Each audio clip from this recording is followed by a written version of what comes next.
ಎಜುತತ್ವ ಪಾಡ್ಕಾಸ್ಟ್ಗೆ ಸ್ವಾಗತ. ಇಂದು ನಾವು ನಮ್ಮ ಶಿಕ್ಷಣ ವ್ಯವಸ್ಥೆಯ ಒಂದು ಆ, ಬಹಳ ಸೂಕ್ಷ್ಮವಾದ ವಿಷಯದ ಬಗ್ಗೆ ಮಾತಾಡೋಣ. ಅದರಲ್ಲೂ 11ನೇ ಮತ್ತು 12ನೇ ತರಗತಿ ಅಂದರೆ ನಮ್ಮ PUC ಹಂತದಲ್ಲಿ ಸಾಕಷ್ಟು ವಿದ್ಯಾರ್ಥಿಗಳು ತುಂಬಾನೇ ಕಷ್ಟಪಟ್ಟು ಓದ್ತಾರೆ, ಪ್ರಾಮಾಣಿಕವಾಗಿ ಪ್ರಯತ್ನಿಸ್ತಾರೆ. ಆದರೂ ಅವರಿಗೆ ಯಾಕೆ ಅಂದುಕೊಂಡ ಫಲಿತಾಂಶ ಸಿಗೋದಿಲ್ಲ? ಆ ಹೋರಾಟದ ಹಿಂದಿನ ಕಾರಣಗಳೇನು ಅಂತ ಸ್ವಲ್ಪ ಆಳವಾಗಿ ನೋಡೋಣ. ಇಲ್ಲಿ ನಮ್ಮ ಉದ್ದೇಶ ಯಾರ ಮೇಲೂ ಬೆರಳು ತೋರಿಸೋದಲ್ಲ. ಶಿಕ್ಷಕರಾಗಲಿ, ಶಾಲೆಗಳಾಗಲಿ ಅಥವಾ ವಿದ್ಯಾರ್ಥಿಗಳೇ ಆಗಲಿ ಯಾರನ್ನೂ ದೂಷಿಸೋದು ಖಂಡಿತ ನಮ್ಮ ಉದ್ದೇಶ ಅಲ್ಲ. ಬದಲಾಗಿ ಈ ಇಡೀ ವ್ಯವಸ್ಥೆ ಹೇಗೆ ಕೆಲಸ ಮಾಡುತ್ತೆ ಅಂತ ಅರ್ಥ ಮಾಡ್ಕೊಳ್ಳೋ ಒಂದು ಪ್ರಯತ್ನ ಅಷ್ಟೇ. ಖಂಡಿತ. ಯಾಕಂದ್ರೆ ನಾವು ಈ ವಿಷಯದ ಬಗ್ಗೆ ನೋಡಿದಾಗ ಶಾಲಾ ಕಾಲೇಜುಗಳ ನಿಜವಾದ ಪರಿಸ್ಥಿತಿ ಬಗ್ಗೆ ಕೆಲವು ಆಸಕ್ತಿಕರ ವಿಷಯಗಳು ಸಿಕ್ಕಿದ್ವು. ಈ ಸಮಸ್ಯೆನ ನಾವು ಕೇವಲ ಮೇಲ್ನೋಟಕ್ಕೆ ನೋಡಿದ್ರೆ ಅದು ಬಹುಶಃ ಒಬ್ಬರ ತಪ್ಪಿನ ಹಾಗೆ ಕಾಣಿಸ್ಬೋದು. ಆದ್ರೆ ಅದರ ಆಳ ಕೇಳಿದಾಗ ತರಗತಿಯ ಗಾತ್ರ, ವಿದ್ಯಾರ್ಥಿಗಳ ಮೇಲಿರುವ ನಿರೀಕ್ಷೆಗಳ ಒತ್ತಡ ಇವೆಲ್ಲ ಸೇರಿ ಹೇಗೆ ಒಂಥರ ಸಂಕೀರ್ಣವಾದ ಪರಿಸ್ಥಿತಿಯನ್ನು ಸೃಷ್ಟಿಸುತ್ತೆ ಅನ್ನೋದು ಗೊತ್ತಾಗತ್ತೆ. ಇನ್ನು ನಾವು ಅದನ್ನೇ ಬಿಡಿಸಿ ನೋಡೋಣ. ನೀವು ವ್ಯವಸ್ಥೆ ಅಂದಾಗ ನನಗೆ ಮೊದಲು ತಲೆಗೆ ಬರೋದೇ ನಮ್ಮ ಕ್ಲಾಸ್ ರೂಮ್ಗಳು. ಈಗಿನ ಹೆಚ್ಚಿನ PU ಕಾಲೇಜ್ಗಳಲ್ಲಿ ಒಂದೊಂದು ಕ್ಲಾಸ್ನಲ್ಲೂ 100 ಮಕ್ಕಳನ್ನ ಕೂಡಿ ಹಾಕಿರ್ತಾರೆ. ಆ ದೊಡ್ಡ ಸಂಖ್ಯೆಯೇ ಬಹುಶಃ ಸಮಸ್ಯೆಯ ಮೊದಲ ಹೆಜ್ಜೆ ಇರ್ಬೋದಾ? ಯಾಕೀಗೆ? ಹೌದು, ಇದು ಆಕ್ಚುಲಿ ಒಂದು ಪ್ರಾಕ್ಟಿಕಲ್ ಕಾರಣ ಇದೆ ಇದಕ್ಕೆ. ಪ್ರಾಕ್ಟಿಕಲ್ ಅಂದ್ರೆ ಆರ್ಥಿಕ ಕಾರಣಗಳು. ಒಂದು ಶಿಕ್ಷಣ ಸಂಸ್ಥೆಯನ್ನ ನಡೆಸಬೇಕು ಅಂದ್ರೆ ಅದಕ್ಕೆ ದೊಡ್ಡ ಮಟ್ಟದ ಖರ್ಚಿರುತ್ತೆ ಅಲ್ವಾ? ಹೌದು. ಕಟ್ಟಡದ ನಿರ್ವಹಣೆ, ಲ್ಯಾಬ್ಗಳು, ಸಿಬ್ಬಂದಿ, ಸಂಬಳ. ಎಕ್ಸಾಕ್ಟ್ಲಿ. ಸೊ ಅದನ್ನೆಲ್ಲ ನಿಭಾಯಿಸಬೇಕು. ಜೊತೆಗೆ ಇವತ್ತಿನ ಸ್ಪರ್ಧಾತ್ಮಕ ಜಗತ್ತಲ್ಲಿ ಒಂದು ಸಂಸ್ಥೆ ಉಳಿದುಕೊಳ್ಳಬೇಕಾದ್ರೆ ಆರ್ಥಿಕವಾಗಿ ಅದು ಸದೃಢವಾಗಿರಬೇಕು. ಅದಕ್ಕಾಗಿ ಅವರು ಹೆಚ್ಚು ವಿದ್ಯಾರ್ಥಿಗಳನ್ನ ಸೇರಿಸ್ಕೊಳ್ಳೇಬೇಕಾದ ಒಂದು ಅನಿವಾರ್ಯತೆ ಇರುತ್ತೆ. ಸರಿ, ಅದು ಬಿಸ್ನೆಸ್ ದೃಷ್ಟಿಯಿಂದ ಅರ್ಥ ಆಗುತ್ತೆ. ಆದರೆ ಇದರ ಶೈಕ್ಷಣಿಕ ಪರಿಣಾಮ? 100 ಮಕ್ಕಳಿರೋ ಕ್ಲಾಸ್ನಲ್ಲಿ ಒಬ್ಬ ಶಿಕ್ಷಕರು ಹೇಗೆ ಪ್ರತಿಯೊಬ್ಬರ ಮೇಲೂ ಗಮನ ಕೊಡೋಕ್ ಸಾಧ್ಯ? ಅದೇ ನಿಜವಾದ ಸವಾಲು. ದೊಡ್ಡ ಸಂಖ್ಯೆಯಲ್ಲಿ ವಿದ್ಯಾರ್ಥಿಗಳಿರೋದು ಮೂಲಭೂತವಾಗಿ ತಪ್ಪಲ್ಲ. ಆದ್ರೆ ಅಷ್ಟು ದೊಡ್ಡ ಸಂಖ್ಯೆಯನ್ನ ನಿಭಾಯಿಸಲು ಬೇಕಾದ ಪೂರಕ ವ್ಯವಸ್ಥೆಗಳು ನಮ್ಮಲ್ಲಿಲ್ಲ.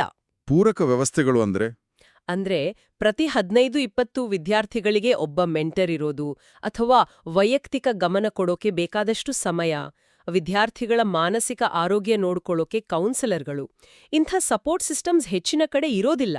ಹಾಗಾಗಿ ಆ ದೊಡ್ಡ ಕ್ಲಾಸ್ ರೂಮ್ ಒಂದ್ ರೀತಿ ಸಮುದ್ರದ ಹಾಗೆ ಆಗ್ಬಿಡುತ್ತೆ. ಸಮುದ್ರದ ಹಾಗೆ? ಹೌದು. ಅದರಲ್ಲಿ ಕೆಲವರು ಚೆನ್ನಾಗಿ ಈಜ್ತಾರೆ, ಕೆಲವರು ಮುಳುಗುತ್ತಾರೆ, ಮತ್ತು ಬಹುಪಾಲು ಜನ ಸುಮ್ನೆ ತೇಲುತ್ತಿರ್ತಾರೆ. ವಾವ್! ಆ ತೇಲುತ್ತಿರುವ ಗುಂಪಿನ ಬಗ್ಗೆ ನಾವು ಇಂದು ಹೆಚ್ಚು ಮಾತಾಡಬೇಕು ಅನಿಸ್ತಿದೆ. ಯಾಕಂದ್ರೆ ನಾವು ನೋಡಿದಾಗ ಒಂದು ಕುತೂಹಲಕಾರಿ ವರ್ಗೀಕರಣ ಸಿಕ್ಕಿತು. 100 ವಿದ್ಯಾರ್ಥಿಗಳಿರೋ ಕ್ಲಾಸನ್ನ 3 ಭಾಗಗಳಾಗಿ ವಿಂಗಡಿಸಬಹುದು ಅಂತ. ಇದು ಕೇಳೋಕೆ ಸಿಂಪಲ್ ಆಗಿದ್ರು ಇದರ ಪರಿಣಾಮಗಳು ಬಹಳ ದೊಡ್ಡದು ಅಲ್ವಾ? ಹೌದು. ಈ ವರ್ಗೀಕರಣ ಇಡೀ ಸಮಸ್ಯೆಯ ತಿರುಳನ್ನೇ ನಮಗೆ ತೋರಿಸುತ್ತೆ. ಮೊದಲ ಗುಂಪು ಸುಮಾರು 20 ವಿದ್ಯಾರ್ಥಿಗಳು. ಇವರನ್ನ ಟಾಪರ್ಸ್ ಅಂತ ಕರಿಬೋದು. ಇವರಲ್ಲಿ ಸ್ವಯಂ ಶಿಸ್ತು, ಕಲಿಬೇಕು ಅನ್ನೋ ಆಂತರಿಕ ಪ್ರೇರಣೆ ಮತ್ತು ಸ್ಥಿರವಾದ ಶೈಕ್ಷಣಿಕ ಹಿನ್ನೆಲೆ ಇರುತ್ತೆ. ಓಕೆ. ಅವರಿಗೆ ಶಿಕ್ಷಕರು ಹೇಗೆ ಪಾಠ ಮಾಡಿದ್ರು, ಕ್ಲಾಸ್ ಹೇಗಿತ್ತು ಅನ್ನೋದಕ್ಕಿಂತ ಹೆಚ್ಚಾಗಿ ಅವರ ಸ್ವಂತ ಪ್ರಯತ್ನದಿಂದಲೇ ಅವರು ಮುಂದೆ ಬರ್ತಾರೆ. ಸಿಸ್ಟಮ್ ಹೇಗೇ ಇರ್ಲಿ, ಇವರು ತಮ್ಮ ದಾರಿ ಕಂಡುಕೊಳ್ಳುತ್ತಾರೆ. ಅಂದ್ರೆ ಇವರು ಸೆಲ್ಫ್ ಡ್ರಿವೆನ್. ಸರಿ. ಎರಡನೇ ಗುಂಪು ಕೂಡ ಸುಮಾರು 20 ವಿದ್ಯಾರ್ಥಿಗಳನ್ನು ಹೊಂದಿರುತ್ತೆ. ಇವರು ಶೈಕ್ಷಣಿಕವಾಗಿ ಸ್ವಲ್ಪ ಹಿಂದುಳಿದಿರ್ತಾರೆ. ಇವರಿಗೆ ವಿಷಯಗಳನ್ನ ಅರ್ಥ ಮಾಡ್ಕೊಳ್ಳೋಕೆ ಹೆಚ್ಚು ಸಮಯ ಬೇಕಾಗ್ಬೋದು, ಅಥವಾ ಅವರ ಬೇಸಿಕ್ಸ್ ಸ್ವಲ್ಪ ವೀಕ್ ಇರ್ಬೋದು. ಇವರನ್ನ ಸ್ಲೋ ಲರ್ನರ್ಸ್ ಅಥವಾ ಸ್ಟ್ರಗ್ಲಿಂಗ್ ಸ್ಟೂಡೆಂಟ್ಸ್ ಅಂತ ಗುರ್ತಿಸ್ಬೋದು. ಇವರಿಗೆ ಶಿಕ್ಷಕರ ನಿರಂತರ ಗಮನ, ತಾಳ್ಮೆ ಮತ್ತು ಕೈ ಹಿಡಿದು ನಡೆಸೋ ಹಾಗೆ ಮಾರ್ಗದರ್ಶನ ಬೇಕು. ಒಂದು ನಿಮಿಷ. ಹಾಗಾದ್ರೆ 20 ಟಾಪರ್ಗಳು, 20 ಹೋರಾಡುತ್ತಿರುವರು, ಅಂದ್ರೆ ಒಟ್ಟು 40 ಆಯ್ತು. ಕ್ಲಾಸ್ನಲ್ಲಿರೋದು 100 ಜನ. ಹಾಗಾದ್ರೆ ಉಳಿದ 60 ವಿದ್ಯಾರ್ಥಿಗಳ ಕಥೆ ಏನು? ಅವರೇ ಕ್ಲಾಸ್ನ ಬಹುಸಂಖ್ಯಾತರು. ಅವರ ಬಗ್ಗೆ ಯಾಕೆ ಯಾರೂ ಮಾತಾಡೋದಿಲ್ಲ? ನೀವು ಸರಿಯಾದ ಪಾಯಿಂಟ್ಗೆ ಬಂದ್ರಿ. ಈ ನಡುವೆ ಇರುವ 60 ವಿದ್ಯಾರ್ಥಿಗಳೇ ಈ ಚರ್ಚೆಯ ಕೇಂದ್ರಬಿಂದು. ಇವರನ್ನು ಸೈಲೆಂಟ್ 60 ಅಥವಾ ಮೌನ ಬಹುಮತ ಅಂತ ಕರೆಯಲಾಗುತ್ತೆ. ಸೈಲೆಂಟ್ 60? ಹೌದು. ಇವರು ಬುದ್ಧಿವಂತರು, ಇವರಿಗೆ ದೊಡ್ಡ ಕನಸುಗಳಿರುತ್ತವೆ, ಮಹತ್ವಾಕಾಂಕ್ಷಿಗಳೂ ಹೌದು.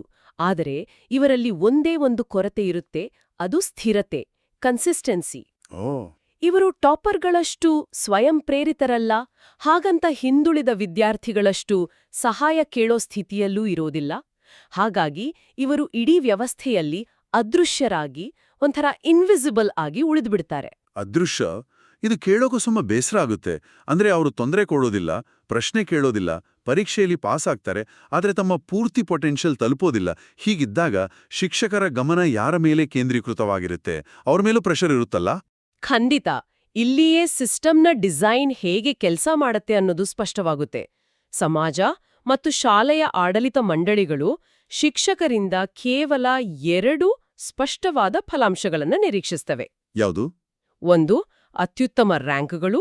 ಎರಡನೆಯದು 100ಕ್ಕೆ 100 ಫಲಾಂಶ. ಒಂದು ಶಾಲೆಯ ಯಶಸ್ಸು, ಅದರ ಪ್ರತಿಷ್ಠೆ, ಇದೇ 2ರ ಮೇಲೆ ನಿಂತಿರುತ್ತೆ. ನಮ್ಮ ಶಾಲೆಯಲ್ಲಿ ಇಷ್ಟು ರ್ಯಾಂಕ್ ಬಂತು, ನಮ್ಮಲ್ಲಿ ಎಲ್ಲರೂ ಪಾಸ್, ಇದೇ ಅವರ ಮಾರ್ಕೆಟಿಂಗ್ ಪಾಯಿಂಟ್. ಹಾಗಾದ್ರೆ ಶಿಕ್ಷಕರು ತಮ್ಮ ಸಮಯ ಮತ್ತು ಶಕ್ತಿಯನ್ನ ಈ 2 ಗುರಿಗಳನ್ನ ಸಾಧಿಸೋಕೆ ಬಳಸ್ತಾರೆ ಅಂದ್ರೆ? ನಿಖರವಾಗಿಯೇ. ಅವರ ಗಮನ ಸಹಜವಾಗಿಯೇ 2 ತೀವ್ರ ಗುಂಪುಗಳ ಮೇಲೆ ಹೋಗುತ್ತೆ. ಒಂದು, ರ್ಯಾಂಕ್ ತರಬಲ್ಲ ಆ ಮೊದಲ 20 ವಿದ್ಯಾರ್ಥಿಗಳು.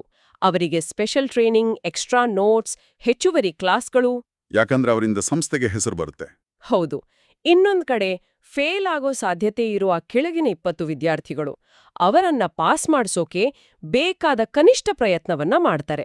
ರೆಮಿಡಿಯಲ್ ಕ್ಲಾಸ್ ಅಂತ ಮಾಡಿ ಹೇಗಾದ್ರೂ ಮಾಡಿ ದಡ ಸೇರಿಸೋಕೆ ನೋಡ್ತಾರೆ. 100% ರಿಸಲ್ಟ್ ಬೇಕಲ್ಲ? ಅದೇ. ಆದ್ರೆ ಈ ಪ್ರಕ್ರಿಯೆಯಲ್ಲಿ ಆ ನಡುವಿನ 60% ವಿದ್ಯಾರ್ಥಿಗಳು ಸಂಪೂರ್ಣವಾಗಿ ಕಡೆಗಣಿಸಲ್ಪಡ್ತಾರೆ. ಅವರಿಗೆ ಗೈಡೆನ್ಸ್ ಬೇಕು, ಅವರಿಗೆ ಮೋಟಿವೇಶನ್ ಬೇಕು, ಆದ್ರೆ ಯಾರೂ ಅವರನ್ನ ಗಮನಿಸೋದೇ ಇಲ್ಲ. ಹೌದು. ಇದು ಶಿಕ್ಷಕರ ಅಸಡ್ಡೆಯಿಂದ ಆಗೋದಲ್ಲ. ಇದನ್ನ ನಾವು ಅರ್ಥ ಮಾಡ್ಕೊಳ್ಬೇಕು. ಇದೊಂದು ಅನಿವಾರ್ಯ ಪರಿಸ್ಥಿತಿ. ಒಬ್ಬ ಶಿಕ್ಷಕರಿಗೆ ಇರೋ ಸೀಮಿತ ಸಮಯದಲ್ಲಿ ಸಿಸ್ಟಮ್ನ ನಿರೀಕ್ಷೆಗಳನ್ನ ಪೂರೈಸೋಕೆ ಅವ್ರು ಹೀಗೆ ಮಾಡ್ಲೇಬೇಕಾಗುತ್ತೆ. ಹಾಗಾಗಿ ಆ ಮೌನ ಬಹುಮತಕ್ಕೆ ನೀವು ಚೆನ್ನಾಗಿದ್ದೀರಿ, ನಿಮ್ ಪಾಡಿಗೆ ನೀವು ಓದ್ಕೊಳ್ಳಿ ಅನ್ನೋ ಒಂದು ಅಲಿಖಿತ ಸಂದೇಶ ರವಾನೆಯಾಗುತ್ತೆ. ಇದರ ಪರಿಣಾಮ ಏನಾಗ್ಬೋದು? ಆ 60% ವಿದ್ಯಾರ್ಥಿಗಳ ಮನಸ್ಸಿನಲ್ಲಿ ಏನ್ ನಡೀತಿರುತ್ತೆ? ಅವ್ರಿಗೂ ಟಾಪರ್ ಆಗ್ಬೇಕು, ಒಳ್ಳೆ ಕಾಲೇಜಿಗೆ ಹೋಗ್ಬೇಕು, ಆ ಆಸೆ ಖಂಡಿತ ಇರುತ್ತಲ್ವೇ? ಖಂಡಿತ ಇರುತ್ತೆ. ಆದ್ರೆ ಸರಿಯಾದ ಮಾರ್ಗದರ್ಶನ ಮತ್ತು ಬೆಂಬಲದ ಕೊರತೆಯಿಂದ ಅವರು ದಾರಿ ತಪ್ಪೋಕೆ ಶುರು ಮಾಡ್ತಾರೆ. ಮೊದ್ಮೊದ್ಲು ಚೆನ್ನಾಗಿ ಓದ್ತಿದ್ದವರು ನಿಧಾನವಾಗಿ ತಮ್ಮ ಕಾನ್ಸಂಟ್ರೇಷನ್ ಕಳ್ಕೊಳ್ತಾರೆ. ಕಾಲಾನಂತರದಲ್ಲಿ ಇದು ಹಲವಾರು ಸಮಸ್ಯೆಗಳಿಗೆ ಕಾರಣವಾಗುತ್ತೆ. ತಮ್ಮ ಗುರಿಗಳ ಬಗ್ಗೆ ಗೊಂದಲ, ಸಮಯವನ್ನ ಹೇಗೆ ಮ್ಯಾನೇಜ್ ಮಾಡ್ಬೇಕು ಅಂತ ಗೊತ್ತಾಗೋದಿಲ್ಲ.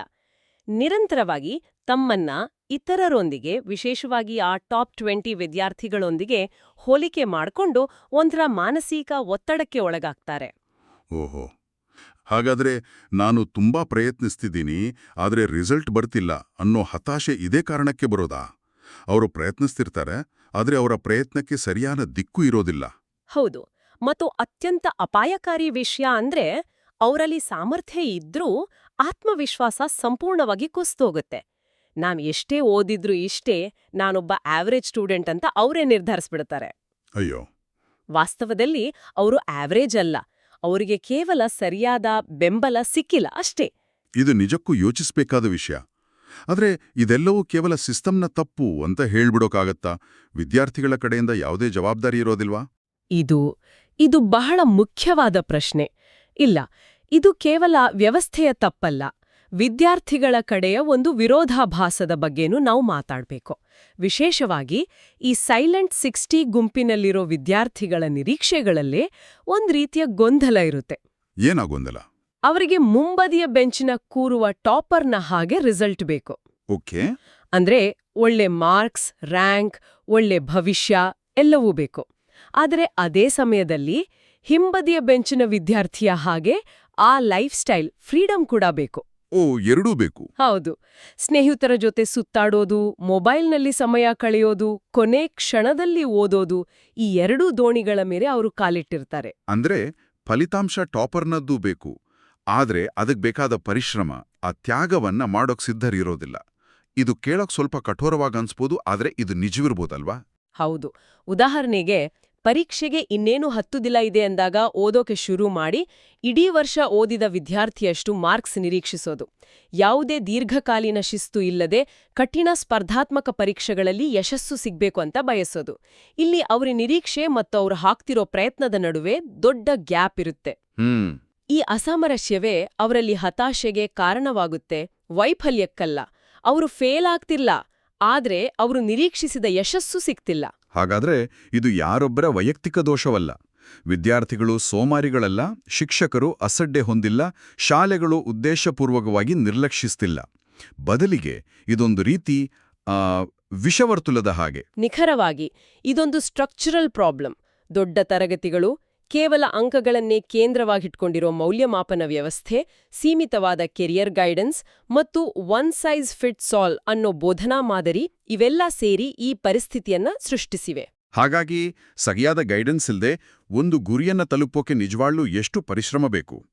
ತಾವು ಆರಿಸ್ಕೊಂಡಿರೋ ದಾರಿ ತಮ್ಮ ಕಲಿಕೆಯ ಶೈಲಿಗೆ ಸರಿ ಹೊಂದುತ್ತದೆಯೋ ಇಲ್ಲವೋ, ಅಥವಾ ಯಶಸ್ಸು ಸಾಧಿಸೋಕೆ ಬೇರೆ ಪರ್ಯಾಯ ಮಾರ್ಗಗಳಿದೆಯಾ ಅನ್ನೋದನ್ನ ವಿದ್ಯಾರ್ಥಿಗಳು ಅರ್ಥ ಮಾಡ್ಕೊಳ್ಳೋದೇ ಇಲ್ಲ. ಹೌದು, ಅವರು ಕೇವಲ ಒಂದು ಜನಪ್ರಿಯ ರೇಸ್ನಲ್ಲಿ ಓಡ್ತಿರ್ತಾರೆ, ಆದರೆ ಆ ರೇಸ್ ತಮ್ಗಾಗಿ ಮಾಡಿದ್ದಲ್ಲ ಅನ್ನೋ ಅರಿವು ಅವರಿಗಿರೋದಿಲ್ಲ. ಕರೆಕ್ಟ್. ಅವರು ಗುಂಪಿನ ಭಾಗವಾಗಿರ್ತಾರೆ, ಆದ್ರೆ ಅವರ ವೈಯಕ್ತಿಕ ಅಗತ್ಯಗಳನ್ನ ಯಾರೂ ಗುರ್ತಿಸ್ತಿರೋದಿಲ್ಲ. ಅವರ ನಿಜವಾದ ಸಾಮರ್ಥ್ಯ ಏನು ಅನ್ನೋದೇ ಅವರಿಗೇ ತಿಳಿಯದ ಹಾಗೆ ವ್ಯವಸ್ಥೆ ಮಾಡಿಬಿಡುತ್ತೆ. ಈ ಇಡೀ ಚರ್ಚೆಯ ನಂತರ ಅಂಕಗಳು ಮತ್ತು ರ್ಯಾಂಕ್ಗಳು ಮುಖ್ಯವಾಗಿರ್ಬೋದು, ಆದರೆ ಒಬ್ಬ ಕಲಿಯುವವರನ್ನ ಅವರ ಮನಸ್ಥಿತಿಯನ್ನ ಅರ್ಥ ಮಾಡ್ಕೊಳ್ಳೋದು ಅದಕ್ಕಿಂತ ಹೆಚ್ಚು ಮುಖ್ಯ ಅನ್ನಿಸ್ತಿದೆ. ಹಾಗಾದ್ರೆ ಈ ಸಮಸ್ಯೆಗೆ ಪರಿಹಾರ ಏನು? ಪೋಷಕರು ಮತ್ತು ವಿದ್ಯಾರ್ಥಿಗಳು ಏನ್ ಮಾಡಬಹುದು? ಹೌದು, ಪೋಷಕರು ಮೊದಲು ತಮ್ಮನ್ನ ತಾವು ಕೆಲವು ಪ್ರಶ್ನೆಗಳನ್ನ ಕೇಳ್ಕೊಳ್ಬೇಕು.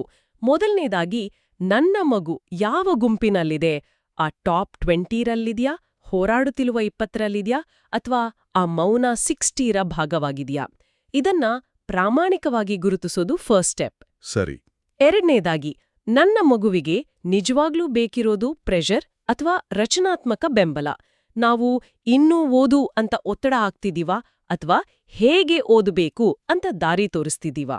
ಮತ್ತು ಮೂರನೆಯ ಬಹುಶಃ ಅತಿ ಮುಖ್ಯವಾದ ಪ್ರಶ್ನೆ, ನಾವು ಸಮಾಜದ ಪ್ರತಿಷ್ಠೆಗಾಗಿ ಒಂದು ಕೋರ್ಸ್ ಅಥವಾ ಕಾಲೇಜನ್ನು ಬೆನ್ನಟ್ತಿದ್ದೀವಾ, ಅಥವಾ ನಮ್ಮ ಮಗುವಿನ ನಿಜವಾದ ಯೋಗ್ಯತೆ ಮತ್ತು ಆಸಕ್ತಿಯನ್ನು ಗಮನಿಸ್ತಿದ್ದೀವಾ? ಈ ಪ್ರಶ್ನೆಗಳಿಗೆ ಉತ್ತರ ಕಂಡುಕೊಳ್ಳೋದು ಬಹಳ ಕಷ್ಟ, ಆದರೆ ಅನಿವಾರ್ಯ. ಅದೇ ರೀತಿ ವಿದ್ಯಾರ್ಥಿಗಳು ಕೂಡ ಆತ್ಮಾವಲೋಕನ ಮಾಡ್ಕೊಳ್ಬೇಕು. ಮೊದಲ ಪ್ರಶ್ನೆ, ನನ್ನ ದೈನಂದಿನ ಅಭ್ಯಾಸಗಳು, ನನ್ನ ದಿನಚರ್ಯೆ, ನನ್ನ ದೊಡ್ಡ ಗುರಿಗಳಿಗೆ ಹೊಂದಿಕೆಯಾಗುತ್ತಿವೆಯಾ? ಅಂದ್ರೆ ನಾನು ದಿನವಿಡೀ ಮಾಡೋ ಕೆಲ್ಸಗಳು ನನ್ನನ್ನ ನನ್ನ ಗುರಿಯ ಹತ್ರ ಕರ್ಕೊಂಡು ಹೋಗ್ತಿವಿಯಾ ಅಥವಾ ದೂರ ತಳ್ತಿವಿಯಾ? ಮತ್ತು ಇನ್ನೊಂದು ಅದ್ಭುತವಾದ ಪ್ರಶ್ನೆ ಇದೆ.